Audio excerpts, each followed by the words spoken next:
My dear students, now you'll see the development of monosporic embryo sac. Monosporic embryo sac is otherwise called polygonum type of embryo sac.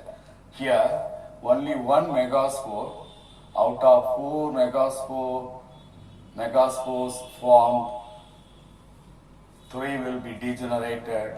One is considered as the functional one.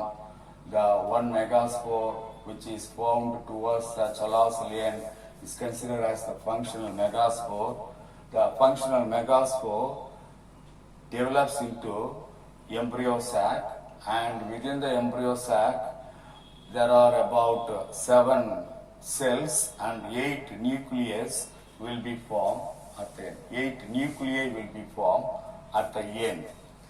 First, the functional megaspore, that is considered as the first cell of the female gametophyte or embryo sac.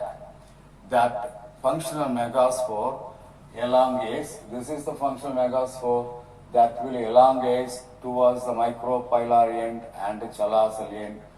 This lengthwise elongation towards the micropylar end and chalazelian takes place, that is the second changes. And the nucleus which is present in the megaspore will divide mitotically so that 2 nuclei will be formed. After that, a central vacuole is formed in between the 2 nuclei, and that will pushes the 2 nuclei towards the micropylar end, one towards the micropylar end, another towards the chalazelian. And after that, the 2 nuclei will undergo mitotic division twice, so that 8 nuclei, 4 nuclei at the micropylar end and 4 nuclei at the chalazelian end will be formed. And these 8 nuclei will be organized, cellular organization takes place with that of these 8 nuclei. Out of 4 nuclei in the micropylar end, 3 will move towards the micropyle end and arranged as egg apparatus. Egg apparatus consists of egg at the center. On either side of the egg, 2 synergies will be placed. And one more nuclei move towards the center and function as a micropolar nucleus, upper polar nucleus, that is. And in the bottom, in the chalazelian, there are 4 nuclei present. 3 will move and organized as antipodals, and 1 nucleus move to the center and form the lower polar nucleus. And this is the arrangement. 3 cells at the top, 3 cells at the bottom, 2 cells at the center that will unite and form secondary nucleus.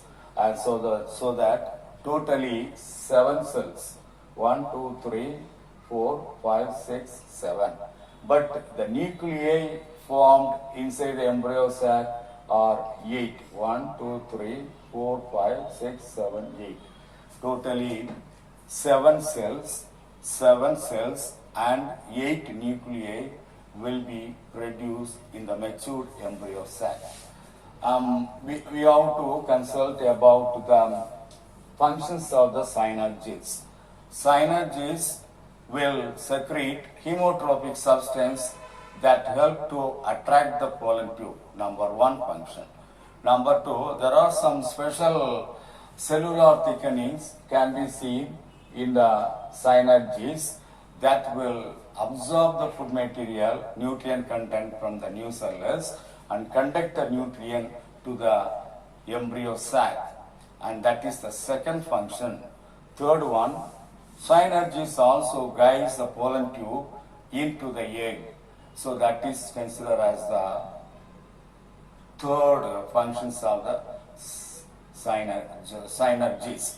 3 functions I told you. One is the substance secreted by the synergies, the chemical substance secreted by the synergies help to attract the pollen tube.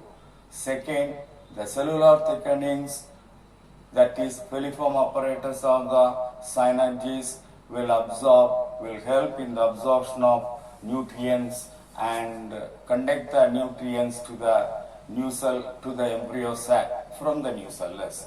It will absorb the piliform apparatus will absorb the nutrient content from the new cellus, and from the new cellus the filiform apparatus conduct the nutrients to the embryo sac. That is considered as the second function.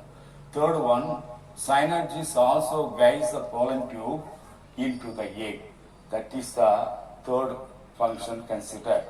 So that is about development of monosporic embryo sac or polygonum type of embryo sac.